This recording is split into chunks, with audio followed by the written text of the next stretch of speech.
பாண்டியும் வெற்றியும் சேர்ந்து பூமாலை தோரணை எல்லாம் கட்டி பேண்ட்ரியை சூப்பரா ரெடி பண்ணிக்கிட்டு இருக்காங்க. அப்ப உத்தமனும் வந்து இன்னும் கொஞ்ச நேரத்துல எல்லாருமே வந்துருவாங்க. எல்லாம் ரெடியா தானே இருக்கு, அதெல்லாம் எல்லாத்தையுமே ரெடி பண்ணியாச்சு. உன் சேலரிய பத்தி சொல்ல மறந்துட்டேன். ரூம் சர்வீஸ் பேண்ட்ரி ரெண்டுக்கும் சேர்த்து 27,000 ரூபா உன்னோட சம்பளம். அதுல பிஎஃப் கிராஜுவிட்டி எல்லாம் பிடிச்சது போக 21,000 ரூபா உன் கைக்கு வரும்னு சொன்னதும் வெற்றியும் கடனெல்லாம் சீக்கிரம் அடைச்சிடலாம்னு ரொம்பவே சந்தோஷப்படுறான். அப்புறம் ரகுபதி ரியானு எல்லாருமே ஓப்பனிங்காக வர நம்ம பசங்க சேர்ந்து வரவேற்று ரிப்பனையும் கட் பண்ண சொல்றாங்க.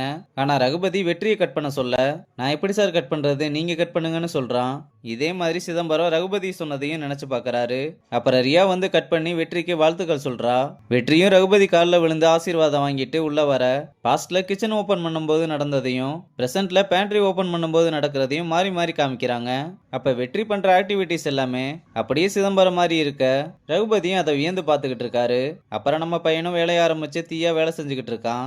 உத்தமனும் பசங்களை கூப்பிட்டு வந்து வடை எடுத்து சாப்பிட்டுக்கிட்டு, எல்லாரும் சும்மா வந்து டிஸ்டர்ப் பண்ணக்கூடாது, வந்தோமா ஆர்டர் வாங்கினோமா போனோமான்னு இருக்கணும்னு சொல்லிட்டு வடை சூப்பரா இருக்குடான்னு சொல்லிட்டு கிளம்ப, பாண்டி எதா இருந்தாலும் அடுத்து பில் போட்டு வாங்கணும்னு உத்தமனுக்கே ஆர்டர் போடுறான். அப்ப ரகுபதி அங்க வர வேகமா ஓடி வந்து எல்லா சாப்பாடும் சாப்பிட்டீங்களா, எப்படி இருந்துச்சுன்னு கேட்குறான். அவரும் எல்லாமே நல்லா இருக்கு, அதுலயும் இந்த மசாலா டீயும் கீரை வடையும் டாப் நாச்சா இருக்கு, அதனால நீ எனக்கு ஒரு மசாலா டீயும் கீரை வடையும் கொடுத்து விடுன்னு சொல்றாரு. அப்படியே அதை கையோட வாங்கிட்டு வந்து ஜானா கூப்பிட்டு நெடுமாறன் பிஸியா இருக்கானான்னு கேட்க ஆமான்னு சொல்றாரு. சரி, இதுல மசாலா டீயும் கீரை வடையும் இருக்கு, காலையில மாறன் ஓப்பனிங்க்கு வரலையில, அதான் நான் அவனுக்காக கொண்டு வந்தேன்னு போய் நான் சொன்னேன்னு கொடுத்து டேஸ்ட் பண்ணி பார்க்க சொல்லுங்கன்னு சொல்றாரு. ஜானும் ஏன்டா இது என்கிட்ட வருதுன்னு புலம்பிக்கிட்டே வந்து நெடுமாறன் கிட்ட அதை கொடுத்து அவர் சொன்னதை அப்படியே சொல்ல, நல்லா இருந்தா அவரே சாப்பிட வேண்டியதானே, எனக்கு எதுக்கு எடுத்துட்டு வராருன்னு கடுப்பாகிறான். இங்க கேன்டீன்ல விக்கியும் வேணியும் மறுபடியும் சேர்ந்த குசியில ரெண்டு பேரும் மாறி மாறி கண்ணாலேயே ரொமான்ஸ் பண்ணிக்கிட்டு இருக்காங்க. அப்ப அத ஸ்ரீநிதி வந்து பார்த்து கண்டுக்காம ஸ்நாக்ஸை வாங்கிட்டு போய் தனியா உட்கார, அவளை பார்த்தாலே எனக்கு பாவமா இருக்குடா, நம்ம கிட்ட மட்டும்தான் கொஞ்சமாவது பேசுவா, இப்ப அதுவும் இல்லைன்னா ரொம்ப கஷ்டமா இருக்கும், நீ போய் பேசி அவளை கூப்பிட்டு வாடா, நானும் அவளை கஷ்டப்படுத்தினதுக்கு சாரி கேட்கணும்னு சொல்ல, சரி நான் போய் பேசுறேன்னு விக்கியும் வந்து ஏன் தனியா உட்காந்துருக்க, வா நம்ம டேபிளுக்கு போலாம்னு கூப்பிட, அவ இருக்கும்போது நான் எதுக்கு உனக்கு, என்ன இப்படி பேசுற, உன்னை கூப்பிட சொன்னதே அவதான்னு சொன்னதும் கோவமா அங்க இருந்து கிளம்பி போறா. இதனால வேணியும் விக்கியும் ரொம்ப கஷ்டப்படுறாங்க. இங்க ரகுபதியும் மாறனை கூப்பிட்டு, காலையில பிரான்ச் ஓப்பனிங்க்கு நீ வருவேன்னு எதிர்பார்த்தேன், இல்ல சார் கொஞ்சம் வேலை இருந்துச்சு, உன் கோவம் எனக்கு புரியுது, நீ சொல்லியும் நான் உன இன்சார்ஜ் ஆக்குனதும் உனக்கு பிடிக்கல, அதனால நான் உனக்கு அகைன்ஸ்டா இருக்கேன்னு இல்ல, நான் உனக்கு ஒரு வாய்ப்பு கொடுத்துருக்கேன், சப்போஸ் நீங்க எல்லாரும் நினைக்கிற மாதிரி அவன் இன்னும் ஒரு தப்பு பண்ணா கூட போதும், நீ என்கிட்ட சொல்லக்கூட வேணாம், அடுத்த நிமிஷம் அவனை வேலையை விட்டு தூக்கிறேன்னு வாக்கு கொடுத்துட்டு போறாரு. இவன் சும்மாவே ஏதாவது பண்ணுவான், இப்ப வாக்கு வேற கொடுத்துட்டு போயிருக்காரு, என்ன பண்ண போறான்னு தெரியல. இங்க வெற்றியும் அம்மாவுக்கு கால் பண்ணி நல்லா விசாரிச்சுட்டு, ரெசார்ட்டுக்குள்ளேயே ரகுபதி சார் எனக்கு பேண்ட்ரி வச்சு கொடுத்துருக்காருன்னு சொன்னா அம்மாவுக்கு என்ன சொல்றான்னு புரியல.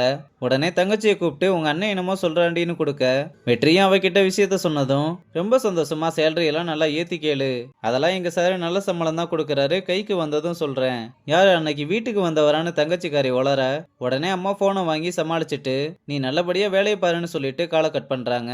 இங்க வேணியும் ஐசு கிட்ட இப்பெல்லாம் பாடவும் மாற்ற, பேண்ட் மெம்பர்ஸ் கால் பண்ணா அட்டன் பண்ணவும் மாற்ற, என்ன தாண்டி ஆச்சு உனக்கு, இல்லடி அப்பா மனசு விட்டு பேசினதுக்கு அப்புறம் எதுவுமே பண்ண தோணல, அதனால நான் பாடுறதையே நிறுத்த போறேன்னு சொல்றா.